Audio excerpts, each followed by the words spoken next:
Kabanata 1126. Si Harvey ay tumango. Ako ang kanyang driver. Ngunit kung hindi ko ito nararamdaman, makakakuha siya ng isa pang driver. Si Simon ay natigilan. Kung alam lamang niya ang katotohanan ito dati, tiyak na siya ay nalulugod. Pagkatapos ay tinanong niya, nagkaroon ba ng paanyaya si Prince York sa oras na ito? Wala. Sinabi ni Harvey ang katotohanan. Bakit pa nangangailangan ng prinsipyo si Prince York? Pagkatapos ng mga salita at marinig niya si Harvey, ang pagpapahayag sa mukha ni Simon Zimmer ay naging mas walang magawa. Sa una ay naisip niya na ang buhay na ito sa isang taong may sariling na naging driver ng isang tao ay nagsimulang maging isang maliit na promising gayunpaman, ang kanyang Panginoon ay hindi kahit kwalipikado na dumating sa mga okasyon. Tila na ang master ay hindi gaanong mahalaga at mayroong mas kaunting pag-asa. Si Simon ay hindi nag-abala na humingi ng mga detalye sa lalong madaling panahon na naisip niya ito. Sa halip, siya ay napasinghap, bilang isang driver, ikaw ay may kakayahan. Pakiramdam ko na ang ilang mga pinuno ay hindi na makapaghintay na lumapit ka sa kamatayan. Paano mo ginawa ito? Paano mo masasaktan ang napakaraming tao para lamang sa pagiging isang driver? Si Harvey ay ngumiti at sinabi, Ama, sila ay isang grupo lamang ng basura. Bakit mo pa rin pahalagahan ang tungkol sa mga ito? Sila ay luluhod agad kapag nakilala nila si Prince York. Tinitiyak ko sa iyo, ang mga ito ay basura lamang.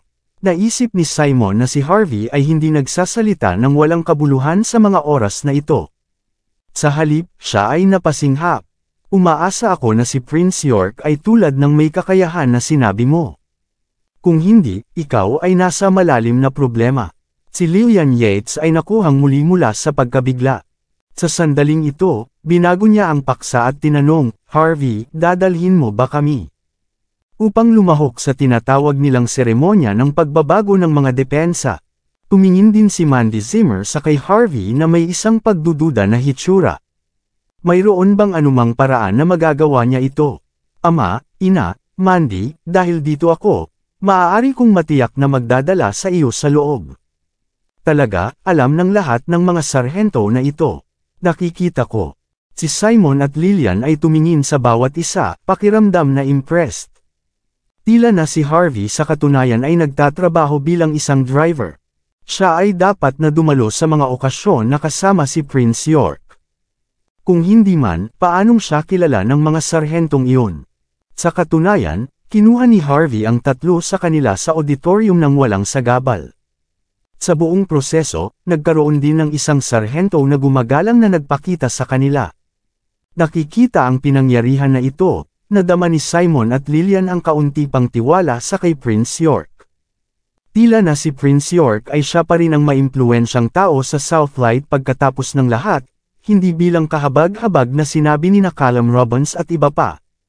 Sila ay patuloy na naglalakad at humihinto sa daan habang nakikinig sa sarhento na nagpapakilala sa mga nakapalibot na palatandaan ng gusali na ito ang kanilang unang pagkakataon na marating dito para kay Mandy at iba pa. Sa makatuwid, sila ay lubhang kakaiba at naobserbahan na may mahusay na interes. Bagaman ang pamilya ni Harvey ay may pamilyar sa lugar na ito, pinatutunayan pa rin niya ang mga ito ng matyaga. Sa wakas, sa panahon ng seremonya ng pagbabago ng mga panlaban, handa si Harvey upang hayaan ang tatlo sa kanila na pumunta sa outfield upang makihalubilo sa ilang mga maimpluwensyang tao. Iyon ang kanyang pangunahing layunin para sa pagdadala kay Mandy dito. Tulad ng sa pagsiksik ng seremonya ng pagbabago ng mga panlaban, nadama niya na magiging mas angkop para kay Mandy na hindi naroon. Ito ay dahil maaaring may madugong mga eksena doon sa lalong madaling panahon. Hindi nais ni Harvey na masaksihan mismo ni Mandy ang madugong eksena. Sa kabilang panig si Lola Yates at ang iba pa ay pumasok sa infield na magkasama. Sa sandaling makarating sila, si Keith Yates, na namamahala, ay dumating upang salubungin si Lola Yates. Keith, nagkamali ka ba sa oras na ito? Sa paglalagay kay Harvey at Mandy sa listahan ng mga bisita. Si Lola Yates ay napakamapagmasid, kaya nga siya ay nagtanong ng isa pang tanong sa sandaling iyon. Si Keith ay napakamot sa kanyang ulo at defensively na sinabi, imposible.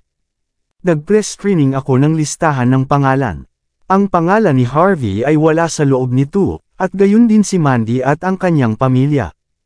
Kahit na ang kanilang mga pangalan ay nasa listahan, maaari pa rin akong burahin ang mga ito gamit ang aking kapangyarihan? Pabayaan mag-isa ang isang bagay na tulad ng hindi maaaring mangyari. Hey, iyan ang naisip ko. Ang mga tao mula sa Yates family ay nagtawanan. Kung gayon, ang kanilang pamilya ay lumabas sa auditorium. Tinanong ni Phoebe Yates ng mausisa, sinusubukang magtanong ng higit pang mga detalye. Oh, ibig sabihin mo ang paligid ng auditorium. Sa bawat oras na may isang kaganapan, ang ilang mga upuan ay ilalabas online para sa mga ordinaryong tao upang bisitahin ang paligid. Sa tingin ko sila ay maswerteng sapat lamang upang makuha ng mga upuan sa online. Ang mga tao mula sa pamilyang Yates ay tumawa sa pagkadinig nito. Hindi inaasahan, ang pangyayari na ito ay may ilang mga nakatutuwang swerte. Sa infield, ang lahat ng mga bisita na naruroon sa sandaling ito ay nakaupo. Si Sheldon Xavier, Kyle Quinlan, Oscar Armstrong, at iba pa ay nakaupo sa harapan. Sa tabi ni Sheldon ay si Chris Leo, ang prinsipe ng pamilyang Leo mula sa Hong Kong, at Yvonne Xavier. Pagkatapos ay sinundan sila ng mga unang class na pamilya tulad ng pamilyang Yates, ang mga Robbins family, at ang Cloud family. Bilang karagdagan, ang mga unang in-command ng iba't ibang mga ministries ng Southlight Government ay dumating din. Ang una at pangalawang in-command ng Buckwood, si Joel Graham at Rain Jackson, at iba pa ay naruroon din. Si Jesse Tate ay dumating din sa isang magalang na pagtingin sa kanyang mukha. Ang mga tao ay nakaupo. Ang 6 na upuan lamang mula sa unang hilera ay naiwan ng bakante. Naintindihan ng lahat kung ano ang ibig sabihin nito.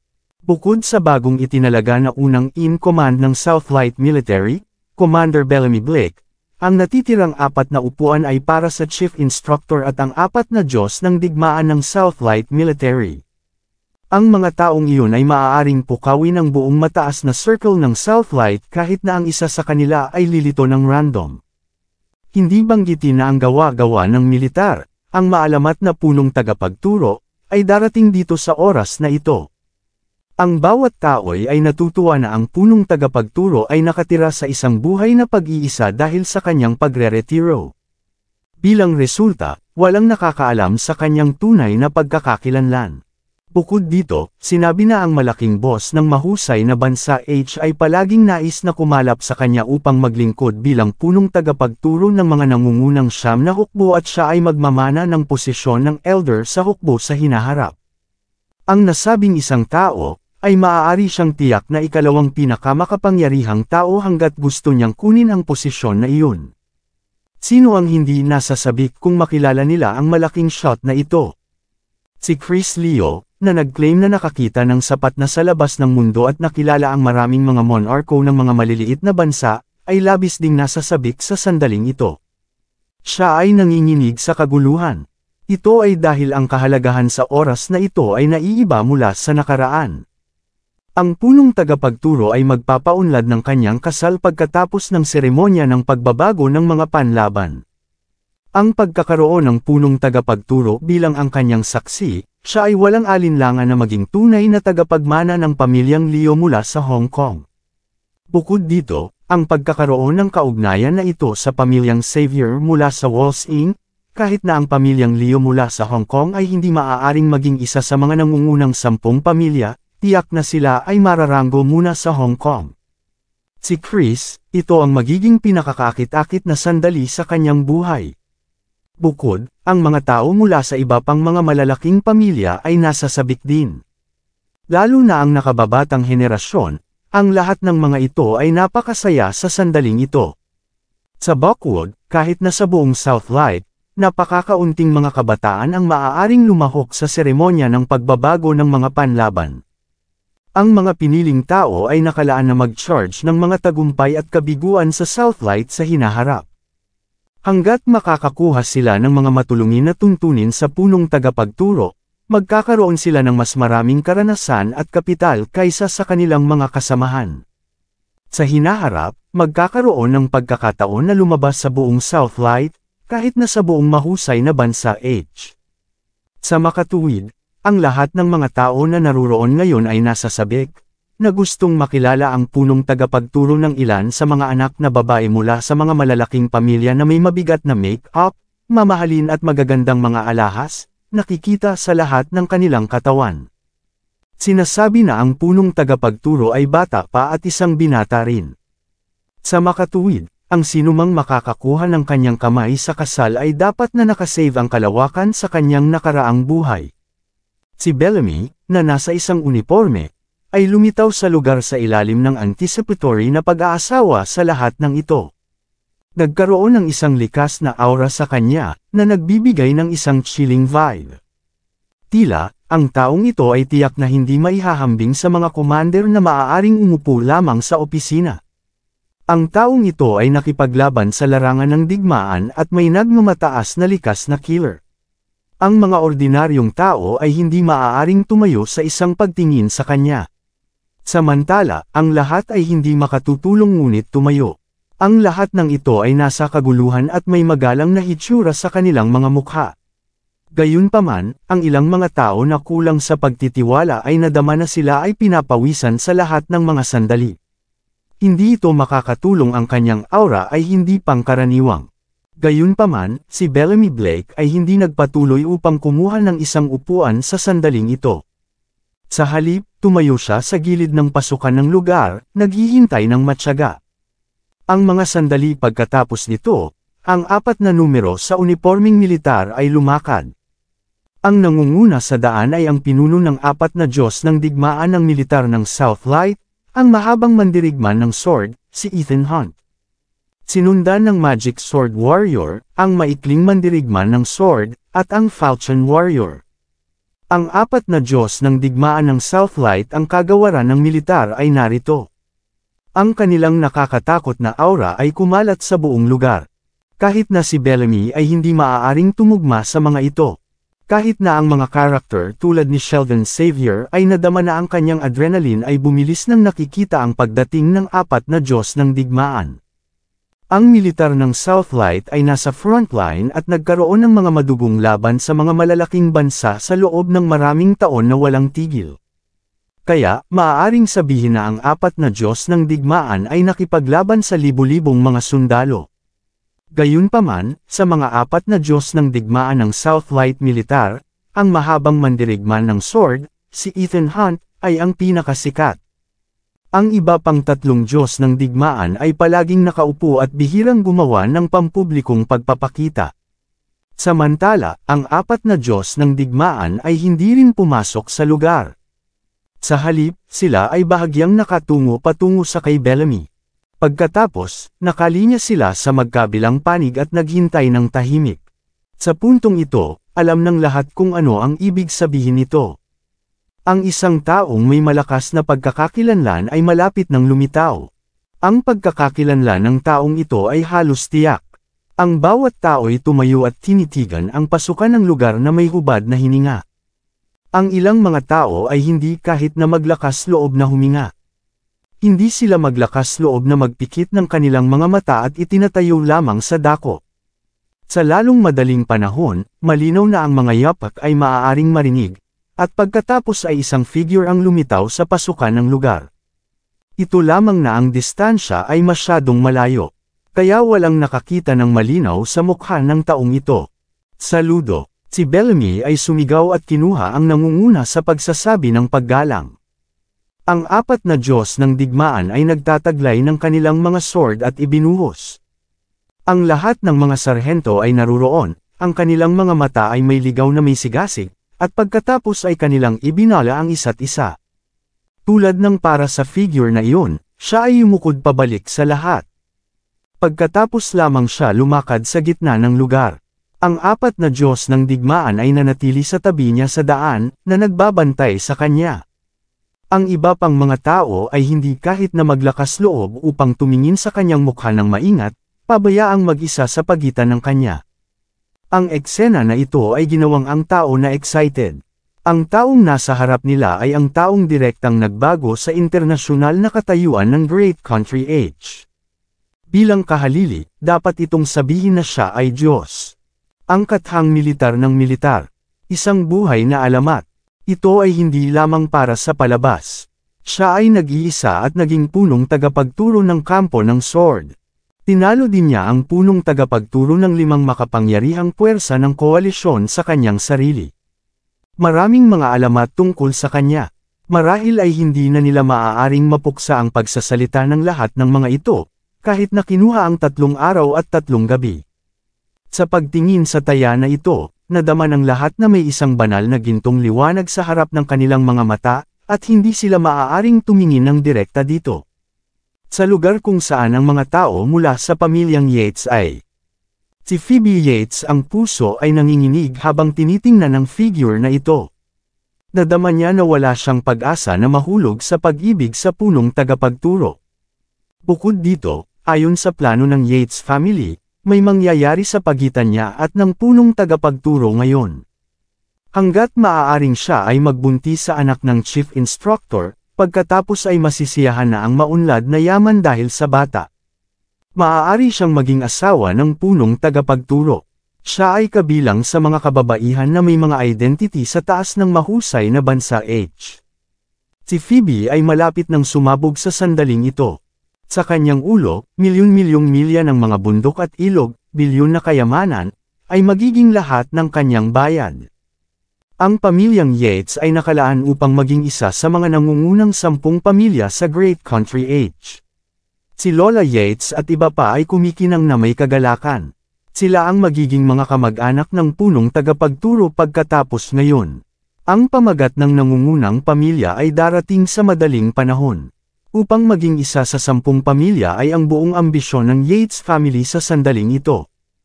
Sa kabilang banda, si Chris Leo ay nagkaroon sa kanyang ulo, ngunit ang kanyang ekspresyon ay puno ng kaguluhan. Lumiko siya sa kanyang ulo upang tumingin sa maganda at kaakit-akit na mukha ni Yvonne Xavier, na nag-iisip ng eksena kung saan ang punong tagapagturo ay sasaksihan ang kanilang kasal pagkatapos ng ilang sandali. Iyon ay walang alinlangan na ang pinakamaluwalhating sandali sa kanyang buhay. Hindi lamang siya makapag-asawa ng isang babae na kasing ganda ng isang engkanto, ngunit maaari rin niyang malaman ang marangal na tao na may pinakamataas na katayuan sa mahusay na bansa H. Sa sandaling ito, nadama ni Chris na naabot niya ang rurok ng kanyang buhay. Ang pamilyang Robbins at ang Cloud family ay pantay na nasa sabik. Sa ngayon, magkakaroon sila ng pagkakataong matugunan ng punong tagapagturo ng pribado ayon sa pag-aayos ni Keith Yates. Kung may pagkakataon, tiyak na nais nilang sundin ang punong tagapagturo at maging kanyang mga alagad. Si Callum Robbins at Kyle Quinlan ay parehong nanginginig sa kaligayahan sa sandaling ito. Inaasahan nila ang sandaling iyon. Di nagtagal, si Harvey York ay dumating sa isang upuan na eksklusibong inihanda para sa kanya sa ilalim ng proteksyon ng 4 na Diyos ng digmaan. Samantala, walang nakakita sa kanyang mukha ang lahat. Ang bawat isa ay maaari lamang makita ang kanyang likod. Ang bawat isa ay nagalak na sa pamamagitan lamang ng pagtingin sa kanyang likod. Sa sandaling ito, ang isang tao mula sa Yates family ay biglang tumawa at bumulong, "Lahat, hindi niyo ba napansin?" Si Prince York ng Sky Corporation ay hindi lumabas. Kahit na ang vice-CEO, si Ray Hart, ay hindi dumating. May mga alingaw sa labas na nagsasabi na si Prince York at ang punong tagapagturo ay nasa hindi magandang sitwasyon. Ngayon tila ang mga alingaw ay totoo pagkatapos ng lahat. Bumulong si Lola Yates, "Ipinapakita nito na ginawa namin ang tamang paglipat sa oras na ito." Matapos ang insidente na ito, hindi mahalaga kahit na si Harvey, na walang silbi na bastard, ay katulong ni Prince York. Gusto ba niyang tumayo para kay Mandy? Ang bawat tao'y nagbulungan muli sa pagkadinig nito. Tinitingnan ni Lola Yates ang figure ng punong tagapagturo na tila siya ay tumitingin sa kanyang apong lalaki. Pagkatapos, siya ay sinabi, "Ang punong tagapagturo ay talagang isang likas na alamat. Pakiramdam ko ay ilang taon na mas bata pa sa pamamagitan ng pagtingin sa kanyang likod." Ang pagkakaroon ng gayong patron na santo sa dakilang bansa H ay isang pagpapala para sa bansa at sa iba pang mga miyembro ng pamilyang Yates ay ngumisi dahil alam nila ang lahat ng plano ni Keith. Sa lalong madaling panahon, ang punong tagapagturo ay ang apong lalaki na tumalon sa pamilyang Yates. Ang kaluwalhatian na ito ay magkakaroon din ng kaugnayan sa kanila. Samantala, biglang sumimangot at sinabi ni Finn Yates, "Lola Yates, hindi mo ba nararamdaman na ang pinuno ng chief instructor ay tila medyo pamilyar? Ang lokasyon ng pamilyang Yates ay hindi na malayo, hindi bababa sa 100 metro ang layo mula sa posisyon ng punong tagapagturo. Kaya, hindi nila makita ang malinaw sa kanya." Matapos pakinggan, kinuha din ni Lola Yates, Kyle, at iba pa ang kanilang salamin at inilagay ang mga ito sa kanilang mga mata upang maingat na siyasatin. "Well, ang figure na ito ay tila pamilyar. Saan natin nakita ito?" Malalim na nag-isip si Lola Yates. "Oo, nararamdaman ko rin ang pamilyar. Ngunit, bakit hindi ko maalala?" Si Callum at Kyle ay nagbago ng mga sulyap, kapwa may mga pagdududa at napagtingin sa kanilang mga mukha. Ang mga taong katulad nila ay may mas mahusay na IQ kumpara sa mga ordinaryong tao at pinagpala ng magandang alaala. Tiyak na hindi sila mali. Dahil ang pamilya ay pamilyar sa kanila, dapat nilang nakita ito ng ilang pagkakataon. Tanging si Phoebe Yates ay nalulugod sa sandaling ito, sinabi niya nang walang kamali-mali sa kanyang manipis na mga labi, "Paano mo matugunan ang mga tao sa aking asawa sa hinaharap? Siya ang gawa ng militar, isang living legend. Karaniwan, hindi siya magkakaroon ng anumang dahilan upang makipag-ugnay sa mga gusto mo. Bagaman ang lahat ay hindi nasisiyahan, hindi sila maaaring makatulong sa pagpapalaki ng kanilang mga ulo pagkatapos marinig ang mga salita ni Phoebe." Si Phoebe ay tama. Sino ang punong tagapagturo? Ang bawat tao ay tiyak na hindi makayanan sa ilalim ng normal na pangyayari. Sa sandaling ito, si Keith, na nasa harapan, ay naglalakad ng isang tasa ng tsaa para sa punong tagapagturo. Bagaman siya ang ikatlong in command ng Southlight, hindi niya naramdaman na ang pag-uugali na ito ay manghihiya sa kanya. Sa halip, siya ay ikinararangal. Kabanata 1130. Orihinal na, maaari lamang nilang utusan ng isang waiter na gawin ang isang maliit na bagay para sa ganitong uri ng bagay. Gayunpaman, nagpasya si Keith Yates na nais niyang hawakan ang pribilehiyong ito. Maglilingkod siya sa isang tasa ng tsaa sa punong tagapagturo mismo na mag-iwan ng magandang impresyon. Si Keith ay nag-training para sa isang mahabang panahon para sa sandaling ito.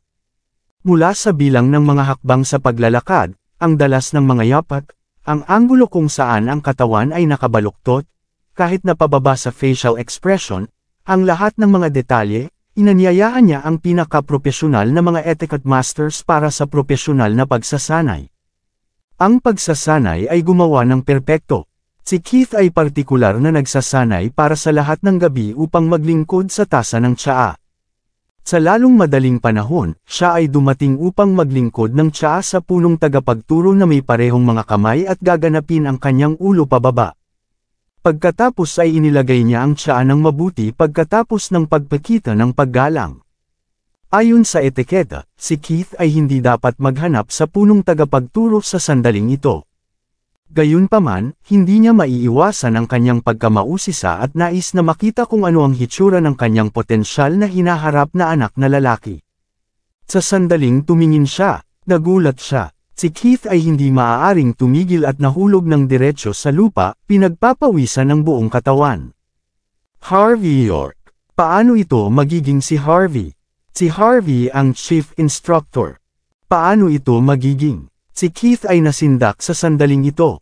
Kahit na nakatagpo siya ng hindi mabilang na paghihirap sa kanyang sarili at nasaksihan ng mga tagumpay at kabiguan ng maraming tao, hindi pa siya nagulat sa puntong ito sa kanyang buhay. Agad niyang sinira sa isang malamig na pawis sa sandaling ito. Kinuha ng pagkahimatay. Og. Sinisikap niyang sabihin ang isang bagay, ngunit ang mga tunog ay nagmula sa kanyang lalamunan ay hindi maintindihan. Tumingin si Ethan Hunt sa kanya nang may pagkasuklam. Pagkatapos ay tumayo siya, at dinala siya, at ibinagsak siya sa kanyang lugar. Gayunpaman, si Keith ay nasa isang walang kahulugan na estado, hindi na tumutugon sa lahat. Nagulat ang lahat sa pangyayari na ito. Ano ang mali sa kay Sir Yates? Mukhang siya ay nasa shock. Ito ba ay dahil siya ay tumingin sa mukha ng punong tagapagturo at agad na nagulat? Sinasabi na ang punong tagapagturo ay si Sirius mula sa langit. Ang mga ordinaryong tao ay walang karapatan na tumingin ng direkta sa kanyang mukha. Hindi naniwala dito si Sir Yates. Ngayon, siya ay talagang natakot na tila na siya ay lumabas. Ang iba pang mga malalaking shot mula sa Southlight Government ay kalmado. Tanging siya ay nahulog sa tuhod. May napakababa ang pagbubuhos sa karamihan ng tao. Ang mga kutis ng mga tao ng Yates family ay kakilakilabot. Hindi nila maaaring malaman kung paano maaaring mangyari ang naturang eksena.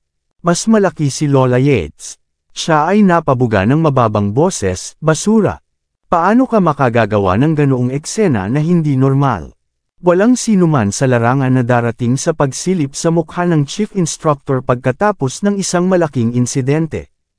Ang seremonya ng pagbabago ng mga panlaban ay hindi rin maaaring suspindihin dahil lamang sa kay Keith. Samantala, ang iba't ibang mga dokumento ay nagsimulang ibigay sa bawat pamamaraan ng pamahalaan, at maraming mga numero ang kinuha ang yugto na lumiliko upang bigyan ang kanilang mga talumpati. Oo naman, ang mga hindi ang rurok. Ang tunay na kasukdulan ay nasa dulo. Si Bellamy Blake ay lumakad sa suliminal at palayo ng patawid. Si Sheldon ay lumakad rin at sinabi sa isang malalim na tinig. Susunod, nais kong anyayahan ang dating punong tagapagturo ng kampo ng sword. Lahat, nagagalak. Chief Instructor. Ang lahat ng mga sarhento ay sumigaw. Kahit na ang mga admiral at commander sa hukbo ay nasa sabik. Ang pagiging saksi ang punong tagapagturo upang palamutihan si Bellamy, ay ang isang eksena na maaaring walang alinlangan na bumaba sa kasaysayan. Sa wakas, si Harvey, na nakaupo sa front row, ay unti-unti na tumayo. Pagkatapos ay lumakad siya at dumating sa plataporma. Si Harvey ay dahan-dahan na nakabukas sa sandaling ito. Samantala, maraming tao ang nanginginig sa kaguluhan. Maaari nilang makita ang mukha ng Chief Instructor. Ano ang isang pribilehiyo na ito? Maraming salamat sa lahat ng sumusubaybay. Please subscribe and follow my YouTube and Facebook channel, Filipino Novel. Maraming salamat po.